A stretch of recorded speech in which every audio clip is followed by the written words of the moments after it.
ದೃಢಂ. Jio ಹಾಟ್‌ಸ್ಟಾರ್‌ನಲ್ಲಿ stream ಆಗ್ತಿರೋ ಇದರ ಕತೆ ಏನಪ್ಪ ಅಂದರೆ, ಒಂದು ಸಣ್ಣ ಶಾಂತ ಊರು, ಕ್ರೈಮ್ ಅನ್ನೋದೇ ಇಲ್ಲ ಅನ್ನುವಷ್ಟು ಪೀಸ್‌ಫುಲ್ ಜಾಗ. ಅಂಥ ಜಾಗಕ್ಕೆ ಹೊಸದಾಗಿ ಪೋಸ್ಟಿಂಗ್ ಆಗಿ ಬರುವ ಒಬ್ಬ ಯಂಗ್ ಸಬ್ ಇನ್ಸ್ಪೆಕ್ಟರ್ ವಿಜಯ್. ಮೊದಲ ಪೋಸ್ಟಿಂಗ್ ಆಗಿರೋದ್ರಿಂದ ಅವನಿಗೆ ಫುಲ್ ಖುಷಿ ಇರುತ್ತೆ. ಸ್ಟಾಫ್ ಕೂಡ ಫ್ರೆಂಡ್ಲಿ, ವಾತಾವರಣ ಕೂಡ ಸೂಪರ್. ಇದಕ್ಕಿಂತ ಒಳ್ಳೆಯ ಸ್ಟಾರ್ಟ್ ಇನ್ನೇನು ಬೇಕು ಅಂತ ಅನ್ನಿಸೋ ಸಮಯದಲ್ಲೇ ಅವನ ಜೀವನದ ದೊಡ್ಡ ಕೇಸ್ ಅವನ ಮುಂದೆ ಬಂದು ನಿಲ್ಲುತ್ತೆ. ಸ್ಟೇಷನ್ನಲ್ಲಿ ಕೆಲಸ ಮಾಡ್ತಾ ಇರೋ ವಿಜಯ್ಗೆ ಎಲ್ಲವೂ ನಾರ್ಮಲ್ ಆಗಿಯೇ ಕಾಣುತ್ತೆ. ಸೀನಿಯರ್ ಕಾನ್ಸ್ಟೇಬಲ್ ಕೃಷ್ಣನ್, ಬಾಲನ್, ಸತ್ಯನ್ ಇನ್ನಿತರ ಸ್ಟಾಫ್ ಎಲ್ಲರೂ ಒಳ್ಳೆಯವರೇ ಅಂತ ಕಾಣಿಸ್ತಾರೆ. ಒಂದು ಕಡೆ ಲೇಡಿ ಕಾನ್ಸ್ಟೇಬಲ್ ವಿದ್ಯಾ ಜೊತೆ ಒಂದು ಸಣ್ಣ ರೊಮ್ಯಾಂಟಿಕ್ ಆ್ಯಂಗಲ್ ಕೂಡ ಬರಬಹುದು ಅನ್ನೋ ಫೀಲಿಂಗ್ ಮೂಡಿಸುತ್ತೆ. ಆದರೆ ಈ ಎಲ್ಲದರ ಹಿಂದೆ ನಿಜವಾಗಿಯೂ ಏನಾದರೂ ಅಡಗಿದೆಯಾ, ಅಥವಾ ಇದು ನಿಜವಾಗಿಯೂ ಒಂದು ಶಾಂತ ಊರ ಅನ್ನೋ ಪ್ರಶ್ನೆ ನಿಧಾನವಾಗಿ ಹುಟ್ಟೋಕೆ ಶುರುವಾಗುತ್ತೆ. ಒಂದು ದಿನ ಅಕಸ್ಮಾತ್ ಕಾಡಿನೊಳಗೆ ಒಂದು ಕತ್ತರಿಸಿದ ಕೈ ಸಿಕ್ಕಿದೆ ಅನ್ನೋ ಮಾಹಿತಿ ಬರುತ್ತೆ. ಅಲ್ಲಿಂದ ಕತೆ ಗೇರ್ ಬದಲಿಸಿ ಬಿಡುತ್ತೆ.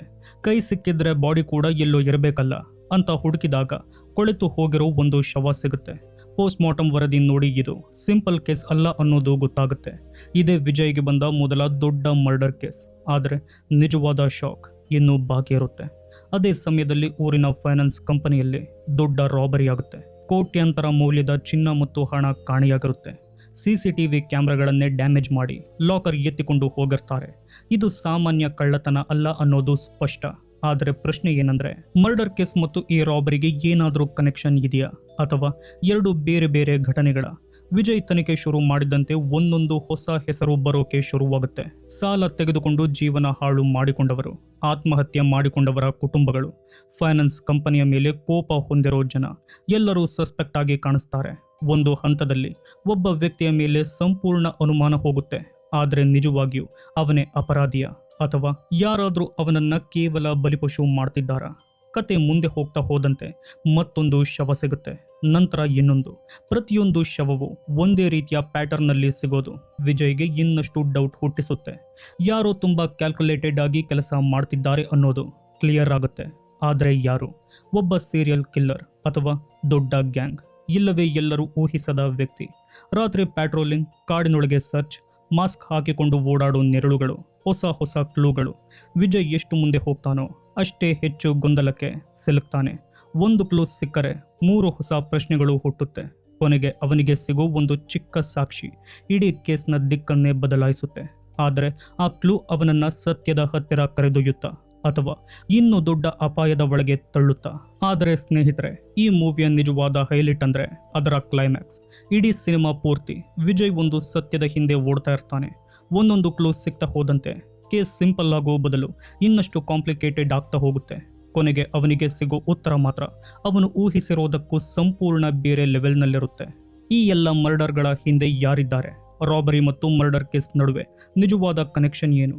ವಿಜಯ್ ಹುಡುಕ್ತಿರೋ ಸತ್ಯ ಏನು? ಮತ್ತು ಕೊನೆಯ 20 ನಿಮಿಷಗಳಲ್ಲಿ ಯಾಕೆ ಇಷ್ಟೊಂದು ಟ್ವಿಸ್ಟ್ಗಳು ಬರುತ್ತವೆ ಅನ್ನೋದು ನಿಜವಾಗಿಯೂ ಇಂಟ್ರೆಸ್ಟಿಂಗ್ ಆಗಿದೆ. ಅದಕ್ಕಿಂತ ಹೆಚ್ಚಾಗಿ ಹೇಳಿದರೆ ಸಿನಿಮಾ ನೋಡುವ ಮಜಾನೇ ಹೋಗಿಬಿಡುತ್ತೆ. ಈ ಎಲ್ಲ ಪ್ರಶ್ನೆಗಳಿಗೆ ಉತ್ತರ ಬೇಕು ಅಂದರೆ ಒಮ್ಮೆಯಾದರೂ ನೀವು ಈ ಸಿನಿಮಾವನ್ನು ನೋಡಲೇಬೇಕು. ಈಗ ನನ್ನ ಎಕ್ಸ್ಪೀರಿಯನ್ಸ್ ಬಗ್ಗೆ ಹೇಳೋದಾದರೆ, ಇದೊಂದು crime mystery thriller investigation drama. ಆ್ಯಕ್ಷನ್ಗಿಂತ ಮಿಸ್ಟ್ರಿ ಮತ್ತು ಇನ್ವೆಸ್ಟಿಗೇಷನ್ ಮೇಲೆ ಹೆಚ್ಚು ಫೋಕಸ್ ಇರುತ್ತೆ. ಸ್ಲೋ ಆಗಿ ಕತೆ ಕಟ್ಟುತ್ತಾ ಹೋಗಿ ಕೊನೆಯಲ್ಲಿ ದೊಡ್ಡ ಪೇ ಆಫ್ ಕೊಡೋ ತರಹದ ಸಿನಿಮಾ ಇದು. ಹಾಗಾಗಿ ಇಂಥ ಇನ್ವೆಸ್ಟಿಗೇಷನ್ ಸ್ಟೋರಿಗಳು ಇಷ್ಟಪಡುವವರಿಗೆ ಸಿನಿಮಾ ಖಂಡಿತ ಇಷ್ಟ ಆಗುತ್ತೆ. ಮತ್ತು ಒಂದು ವಿಚಾರ ನನಗೆ ತುಂಬ ಇಷ್ಟ ಆಯಿತು. ಸಾಮಾನ್ಯವಾಗಿ ಇಂತಹ ಕ್ರೈಮ್ ಥ್ರಿಲ್ಲರ್ ಸಿನಿಮಾಗಳಲ್ಲಿ ಅರ್ಧ ಗಂಟೆ ಆದಮೇಲೆ ಮುಂದೇನು ಆಗಬಹುದು ಅಂತ ನಾವು ಗೆಸ್ ಮಾಡಬಹುದು. ಆದರೆ ಇಲ್ಲಿ ಮಾತ್ರ ಮೇಕರ್ಸ್ ಆಗಾಗ ನಮ್ಮ ಊಹೆಯನ್ನು ತಪ್ಪು ಮಾಡಿಸ್ತಾ ಹೋಗ್ತಾರೆ.